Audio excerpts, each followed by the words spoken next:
Welcome to your own channel knowledge kit. पिछले video में मैंने आपको समझाया था इंडियन नेशनल कांग्रेस से क्यों फॉर्मेशन हुआ और उसमें क्या क्या काम उन लोगों ने करने का सोच लिया। तो अभी उसके बारे में हम जानने के लिए जानते हैं कि अभी नेशनल मूवमेंट कैसे शुरू हुआ। फिर नेशनल मूवमेंट जब शुरू होने के लिए तय कर दिया गया तभी वो 3 फेजेस में डिवाइड हो गए।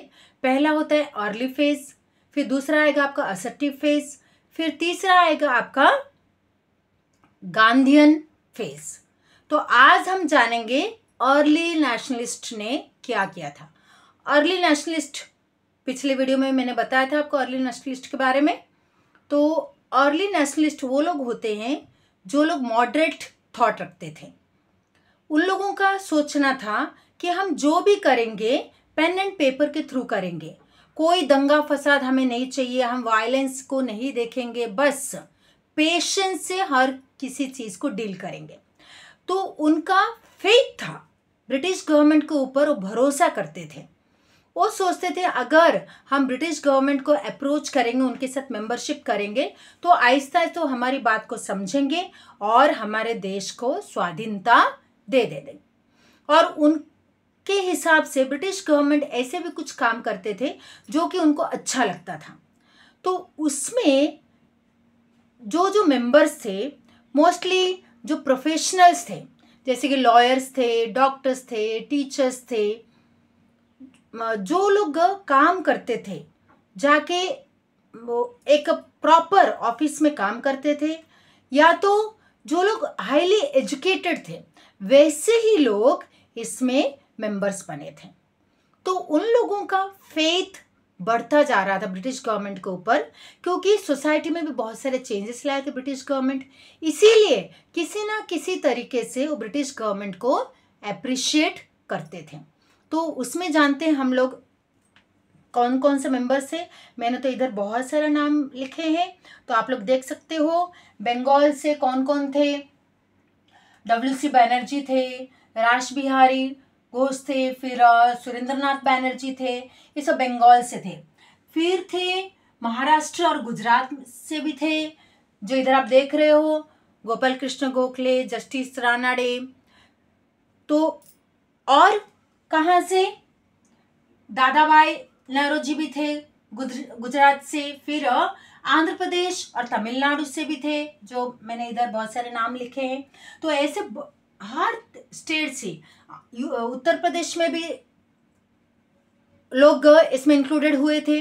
तो ऐसे हर स्टेट से लोग इंक्लूड होके ये अर्ली नेशनलिस्ट वाला ग्रुप बना था।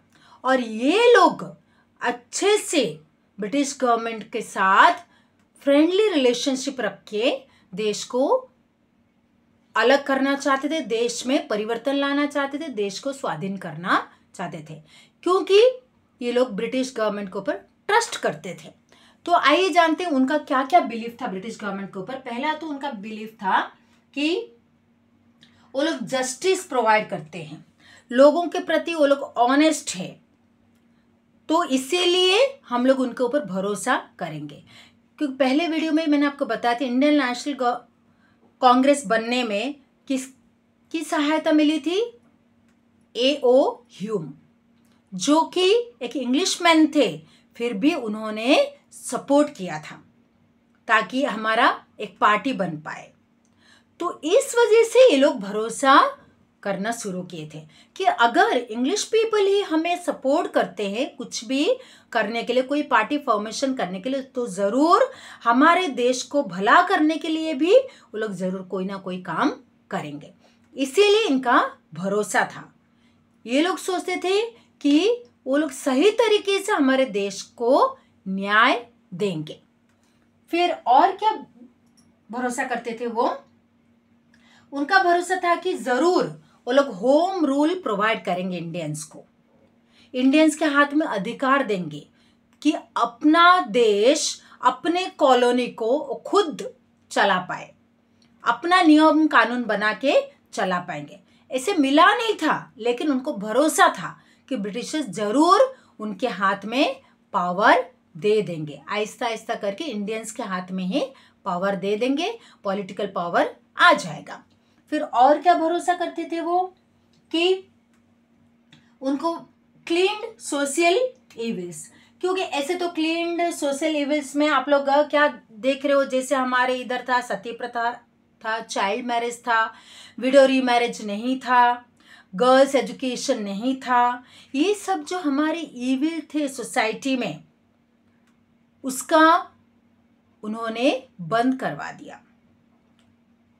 तो इस वजह पॉलीगैमी भी था, वो भी बंद करवाया, और बच्चे का जो गर्ल चाइल्ड की जो हत्या हो जाती थी वो भी बंद करवाया। तो ऐसे सोसाइटी में हमारे बहुत सारे इविल्स थे, उसको बंद करवा दिया। इसीलिए इनको भरोसा था ज़रूर ब्रिटिशर्स हमारे देश में बदलाव लाएंगे, सोसाइटी को अच्छा बना देंगे।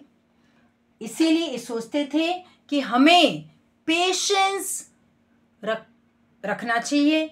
हम जितना पेशेंस रखेंगे, ब्रिटिशर्स के ऊपर जितना भरोसा करेंगे, ज़रूर वो हमें हमारा अधिकार वापस दे देंगे।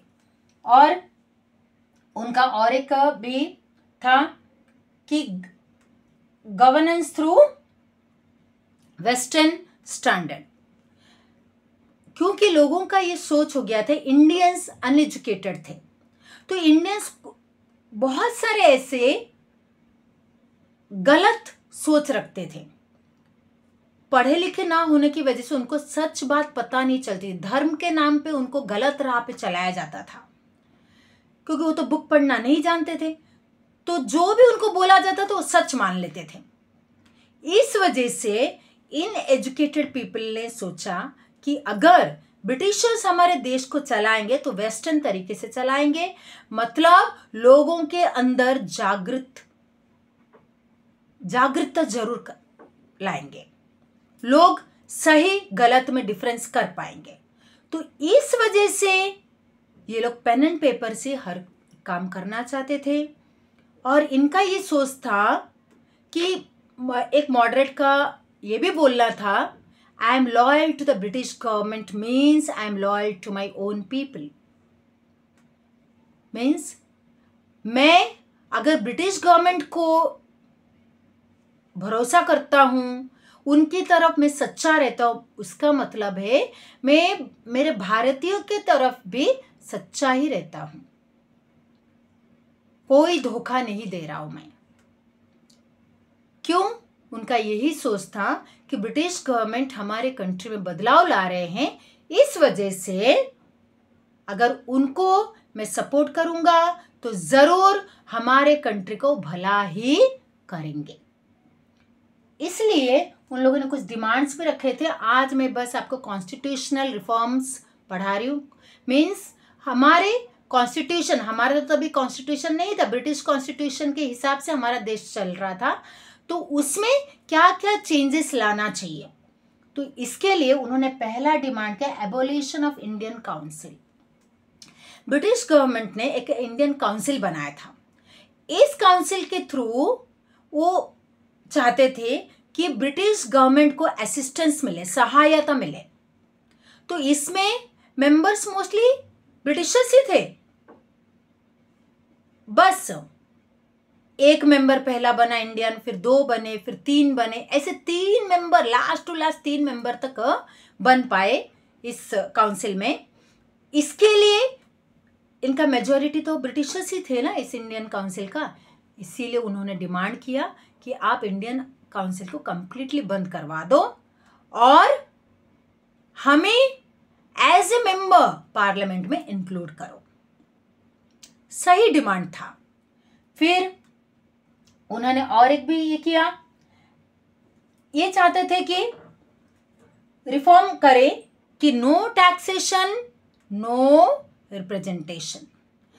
हम तभी टैक्स पे करेंगे अगर हमारे ज्यादा से ज्यादा रिप्रेजेंटेटिव्स ब्रिटिश पार्लियामेंट में रहेंगे, ज्यादा मेंबर्स रहेंगे ब्रिटिश पार्लियामेंट में। इंडियंस अगर ज्यादा रहेंगे तभी तो इंडियंस के सही डिमांड्स को उनके सामने रख पाएंगे। इसीलिए इन लोगों ने डिमांड किया हम टैक्स नहीं देंगे अगर आप हमारे ज़्यादा रिप्रेजेंटेटिव्स को ब्रिटिश पार्लियामेंट में मेंबर्स नहीं बनाओगे तो। इसीलिए डिक्लेयर किया नो टैक्सेशन विदाउट रिप्रेजेंटेशन। ज़्यादा रिप्रेजेंटेटिव्स रखो, हम भी आपको टैक्स पे करेंगे, ताकि जो टैक्स हम पे कर रहे हैं वो इंडिया के वेलफेयर के काम में ही लगे, ब्रिटिश गवर्नमेंट के वेलफेयर के काम में ना लगे। तो इस सोच से भी चल रहे थे। और एक्सपांसन, वो लोग चाहते थे लेजिस्लेटिव काउंसिल और असेंबली का एक्सपांसन हो, मीन्स इसमें भी मेंबर्स इंडियंस ही रहे। जो लोग ब्रिटिशर्स को ही लेके चल रहे थे, इंडियंस को ही इसमें मेंबर्स बनाया जाए। तो ये सब सोच से वो लोग चलने लगे और डिमांड भी किया कि हमें स्वराज्य चाहिए, हमें अधिकार चाहिए कि हम अपने हिसाब से अपने देश को चला पाए। लेकिन इस सब कुछ ये पेन एंड पेपर से ही कर रहे थे, बस लीगल वे से अपने डिमांड्स रख रहे थे, फिर उस डिमांड्स का रिप्लाई का वेट करते थे। कोई दंगा फसाद नहीं करते थे, कोई वायलेंस नहीं करते थे, कहीं पे तोड़फोड़ नहीं करते थे, किसी को नहीं मारते थे, कुछ नहीं करते थे। No violence at all, non violence method से काम कर रहे थे। तो ये था constitutional reforms by early nationalist. Other reforms के बारे में भी मैं अगले वीडियो में डालूंगी। तब तक ये आप सुनिए, ये पॉइंट्स नोट डाउन कीजिए, देखना आपका हिस्ट्री कितना आसान हो जाएगा। बार बार मैं आपको बोलती हूँ, अभी भी बोल रही हूँ, अगर आप किसी भी सिविल सर्विस एग्जाम के लिए तैयारी कर रहे हो, किसी भी चीज़ के लिए पढ़ाई कर रहे हो, हिस्ट्री का नॉलेज आपको कुछ भी हेल्प कर सकता है, तो मेरे लिए बहुत ही संतोषजनक है। ये ज्ञान लेते रहो और अपना ज्ञान बढ़ाते रहो। जिस भी एग्जामिनेशन आप दोगे उसमें सफलता पाते रहो। Always keep smiling and always remember to like, share and subscribe the channel so that it can reach to more and more needy students. Keep on watching Knowledge Kit and keep smiling too. We will meet in the next video.